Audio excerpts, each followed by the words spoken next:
Turma, tudo bem? Como é que vocês estão? Chegamos à aula de número 2 de Teologia Contemporânea e eu sou o professor Eduardo Maciel, você já me conhece. Nessa aula, nós vamos falar um pouquinho sobre a mística e a teologia tomística, a teologia de Tomás de Aquino. A filosofia grega, ela ameaçou toda a estrutura do cristianismo, tentando helenizar as doutrinas apostólicas, ou seja, contextualizá-las à luz da cultura grega. O que foi o helenismo, professor Eduardo? Foi um movimento que ocorreu durante muitos anos na conquista de vários impérios aí, pelo Império Macedônico com Alexandre o Grande, e essa foi uma tentativa de helenizar, ou seja, de disseminar a cultura grega para todo o império, inclusive tentando trazer as doutrinas apostólicas, dar uma nova roupagem às doutrinas cristãs à cultura grega. É claro que toda inovação, né, toda nova roupagem tem ali os seus critérios, mas tem ali também os seus perigos. A influência dessa teologia filosófica de Tomás de Aquino, que é chamada de teologia mística ou tomística, esse famoso doutor do catolicismo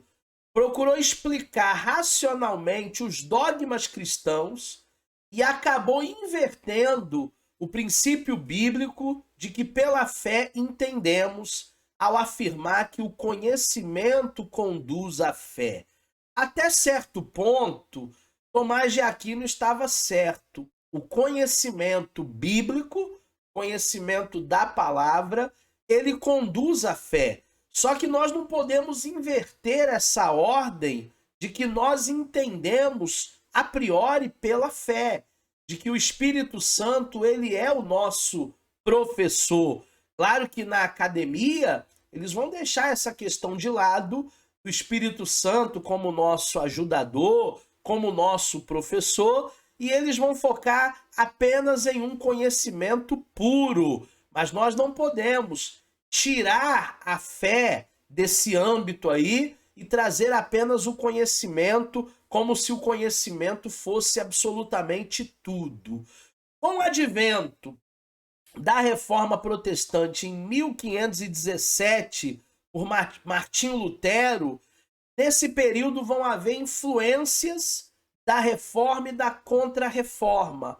A tradição católica, com toda a sua dogmática, ela foi desafiada pelos reformadores. Lembra do lema dos reformadores? Sola Escritura, sola fé, sola graça, sola Cristo. Então, a teologia dogmática católica apostólica romana, ela se sente desafiada por esses reformadores que agora já não pregavam mais os dogmas, mas pregavam de fato a palavra, a escritura.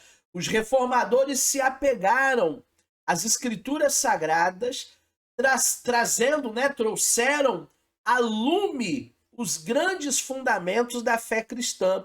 Quando falamos a lume, falamos em iluminação da fé cristã.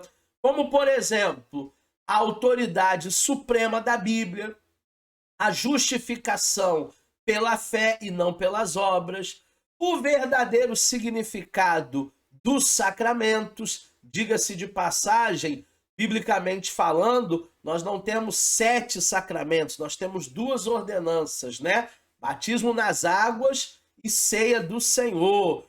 E o sacerdócio universal de crentes, pois ele nos fez reis e sacerdotes. E hoje nós não precisamos de uma figura humana, como por exemplo o Papa, para interceder por nossas causas diante de Deus. A reação católica nesse período da Reforma foi imediata.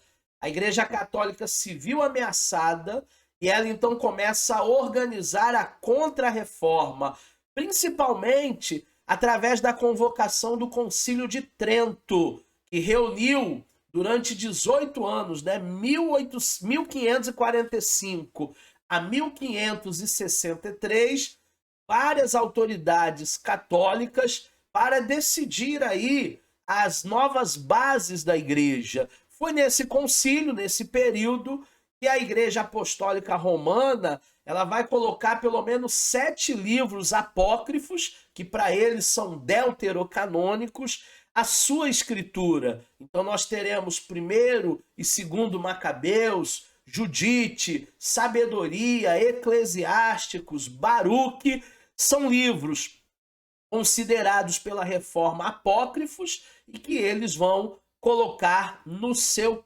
cânon. A atuação nociva do liberalismo teológico nesse período também é um ponto que nós precisamos destacar.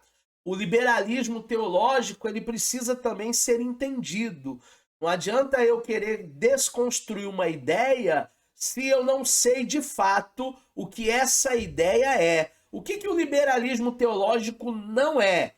Não é uma religião, não é uma organização, não é uma placa de igreja, uma denominação, não é uma organização ideológica possuidora de templos, de funcionários, de sociedade, não é uma associação.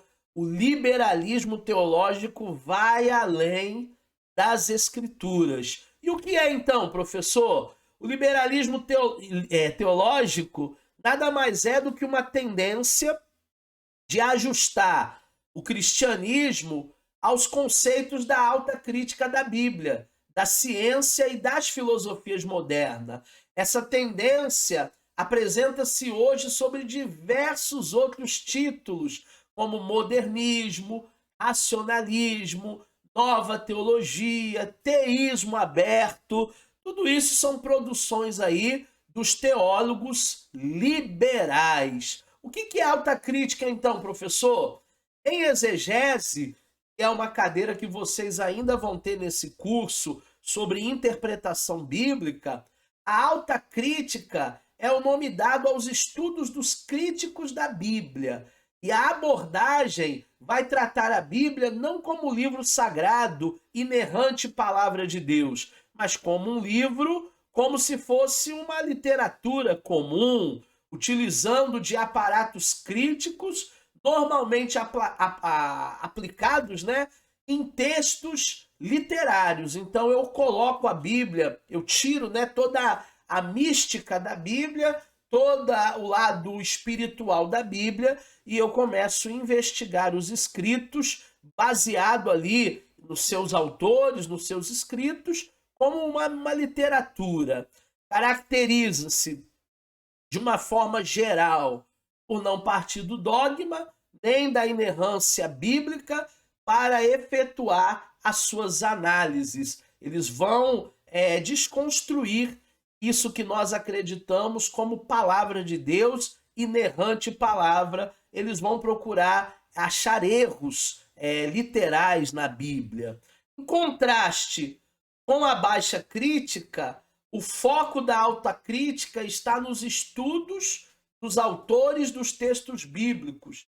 É nesse processo de formação editorial que existe ali toda uma transmissão histórica e um contexto de formação. Por isso que a alta crítica tem ganhado muita força, porque eles estão mesmo investigando a fundo essa transmissão histórica e se de fato algo foi comprometido ao longo dos anos. Essa foi a nossa segunda aula de teologia contemporânea. A gente só está começando nessa brincadeira. Ainda vamos falar de Bultmann, ainda vamos falar de Calbart, ainda vamos falar de Leonardo Boff, de Jung. Eu quero que você continue conosco, tá bom? Forte abraço, até a próxima aula.